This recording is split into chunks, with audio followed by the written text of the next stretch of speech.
two, three.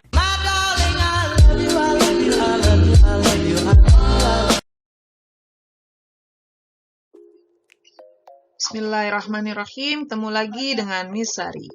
Kali ini Miss akan mereview materi-materi selama 1 semester. Materi yang sudah kita pelajari adalah pola bilangan, sistem koordinat kartesius, relasi dan fungsi, persamaan garis lurus, SPLDV, teorema Pitagoras. Oke, simak baik-baik ya. Untuk PAS kita nanti akan terdiri dari 25 soal pilihan ganda dan 5 soal esai. Untuk pola bilangan nanti akan ada soal pilihan ganda 4 dan 1 esai. Kemudian sistem koordinat kartesius ada 3 soal pilihan ganda.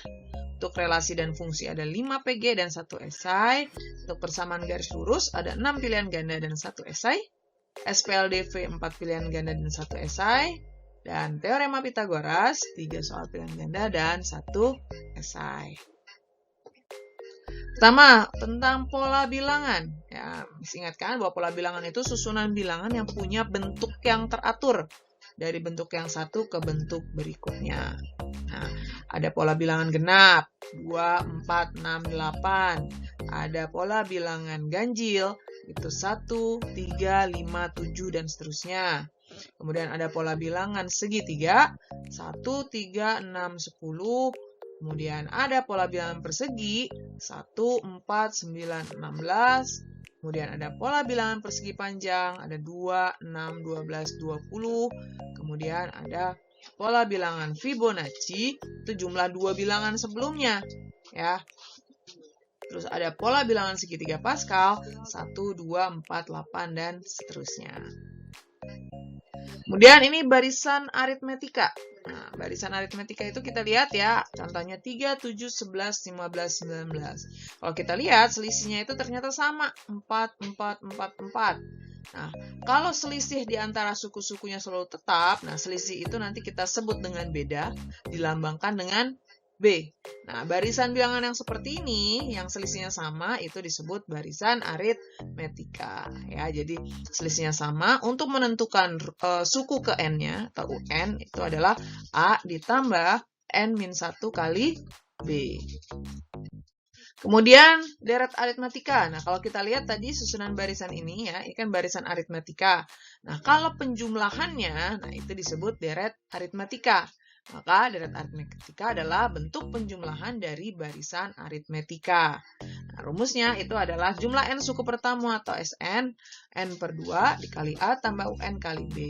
Atau kalau kita belum tahu UN-nya, N per 2 dikali 2A tambah N-1 kali B. Berikutnya barisan geometri.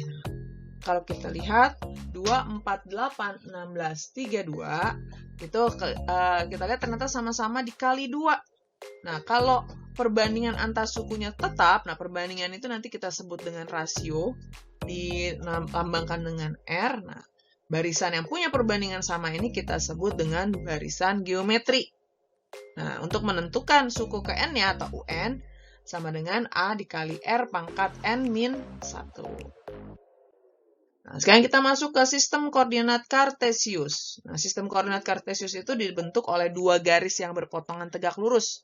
Yang mendatar atau horizontal kita sebut dengan sumbu X, yang tegak atau vertikal disebut dengan sumbu Y.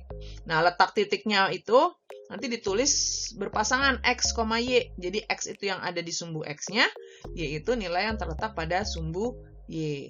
Nah, X, Y itu X disebut absis, Y disebut ordinat. Nah, kalau garis tegak lurus pada bidang kartesius itu membagi menjadi 4 bagian yang kita sebut dengan kuadran. Nah, kuadran ini yang kuadran 1 di sini ya, yang X-nya positif, Y-nya positif. Kuadran 2 di sini X-nya negatif, Y-nya positif. Kuadran 3 di sini Y-nya negatif. X-nya negatif dan Y-nya negatif. Kalau kuadran 4, X-nya positif, Y-nya negatif. Nah, kalau untuk menentukan posisi titik terhadap titik tertentu, ya, jadi kalau kalau bukan berdasarkan 0,0 titik pusatnya, nah ini kita lihat titik acuannya itu apa. Nah, titik acuan itu kita anggap 0,0. Nanti tinggal dilihat arah pergerakannya ke kanan atau ke kiri. Kalau kanan positif, kiri negatif. Untuk X-nya, untuk Y-nya lihat atas ke bawah. Atas positif, Y negatif. Atau kita bisa mengurangkan koordinat titik pusatnya dengan titik acuannya. Ya, jadi titik yang kita cari apa dikurangi dengan titik acuannya. Kemudian relasi dan fungsi. Nah, relasi ini adalah aturan yang menghubungkan anggota A dengan anggota B.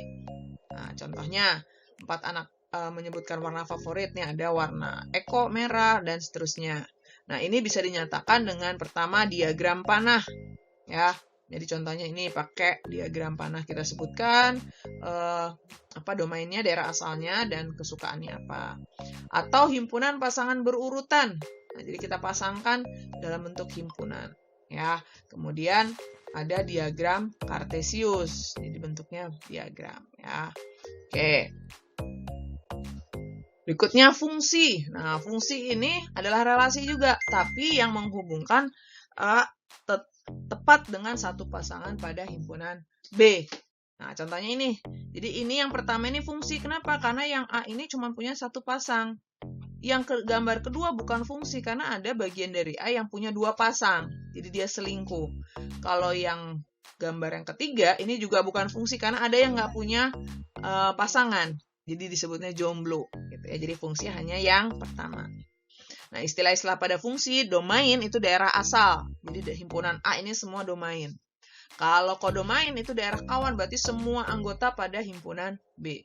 Nah, yang terakhir range. Di range itu daerah hasil, berarti himpunan B yang punya pasangan aja itu daerah hasil. Ya, jadi bisa tahu bedanya ya. Oke, sekarang bagaimana menentukan nilai fungsi? Nah, kalau menentukan nilai fungsi, kita tinggal mensubstitusi aja atau mengganti nilai X pada rumus yang diketahui, ya, dengan X yang diminta juga. Nah, untuk membuat tabel fungsi, kita tinggal memasukkan saja nanti nilai X sama Y-nya. Ini untuk membantu mencari nilai fungsi juga. Kemudian kalau grafik fungsi, berarti kita gambarkan tadi titik-titik yang sudah kita tentukan dari menentukan nilai fungsi atau dari tabel fungsi tadi ke diagram kartesius.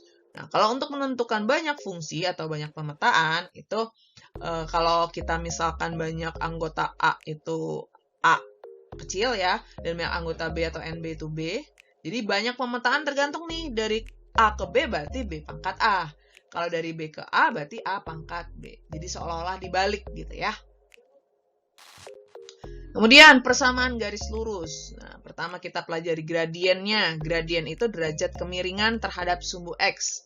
Dilambangkannya dengan M.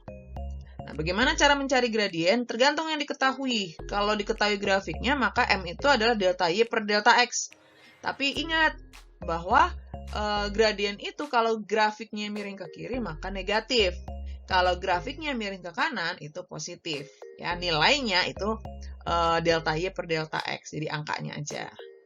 Kemudian, kalau diketahui persamaannya, misalkan Y sama dengan MX tambah C, maka gradiennya tinggal koefisiensi X. Tapi kalau masih bentuk AX tambah BY tambah C, maka gradiennya adalah min, dan minnya koefisien X dibagi koefisien Y.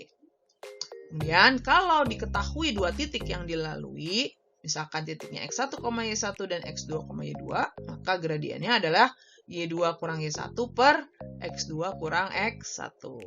Dan terakhir, kalau diketahui persamaan garis lainnya, seandainya saling sejajar, maka gradiennya sama. Kalau saling tegak lurus, maka M1 kali M2 sama dengan min 1. Terus, kalau sejajar sumbu X, berarti gradiennya 0. Kalau sejajar sumbu Y, tidak terdefinisi. Jadi ingat ya, jadi kalau sejajar itu, sejajar sumbu X, gradiennya 0. Kalau sejajar sumbu Y, tidak terdefinisi. Berikutnya, persamaan garis lurus itu persamaan yang grafiknya membentuk garis lurus. Bagaimana cara mencarinya?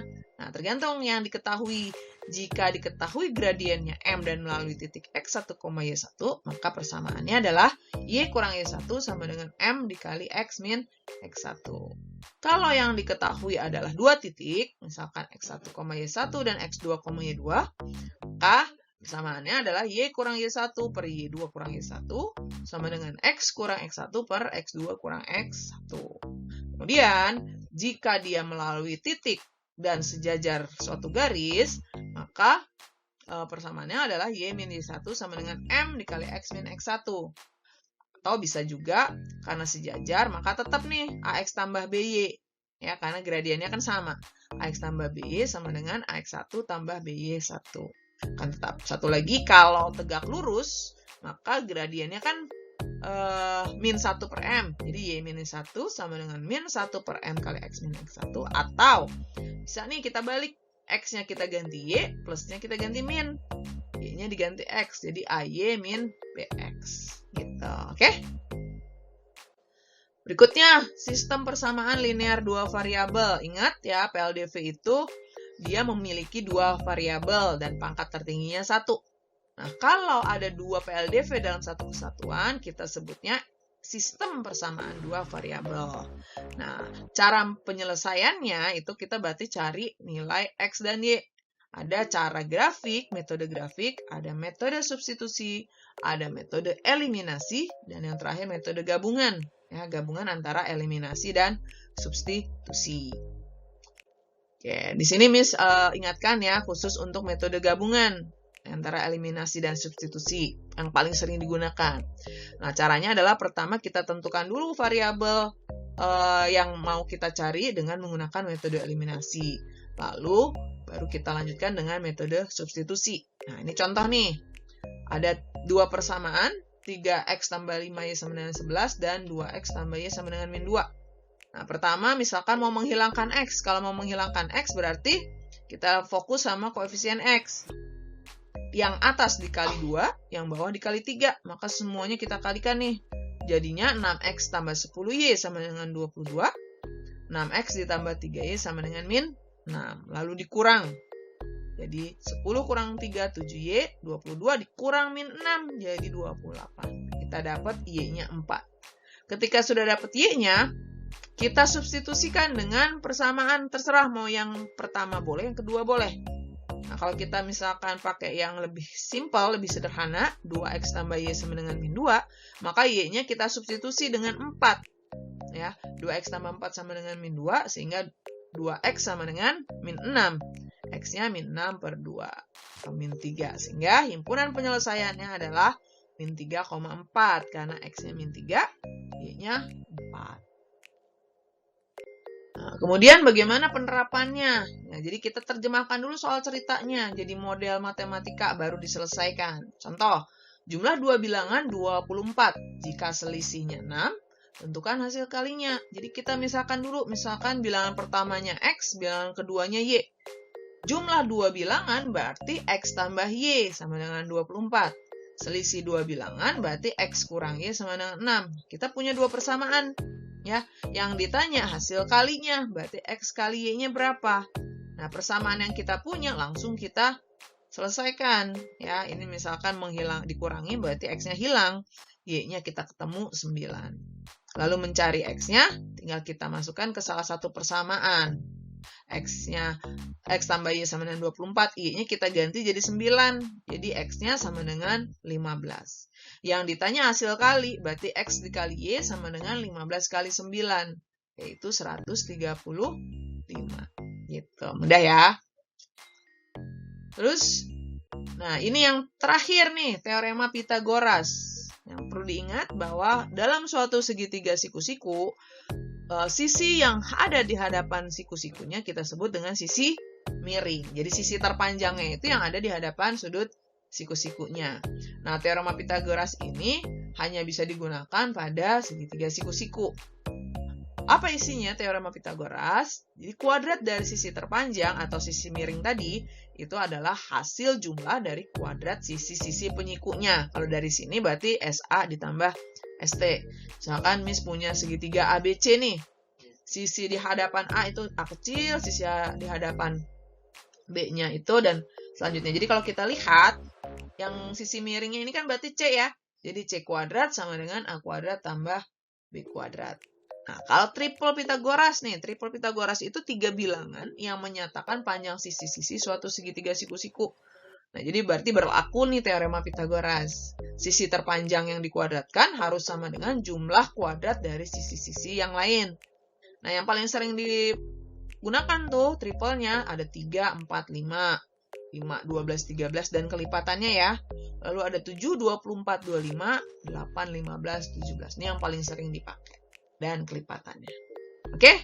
Nah, ini sekedar Miss review kembali nih, biar fresh lagi, biar ingat lagi apa saja sih yang sudah kita pelajari selama 1 semester. Nah, setelah ini, silakan kalian kerjakan latihan soalnya. Nanti kalau ada yang lupa rumus-rumusnya, boleh disimak lagi dari videonya.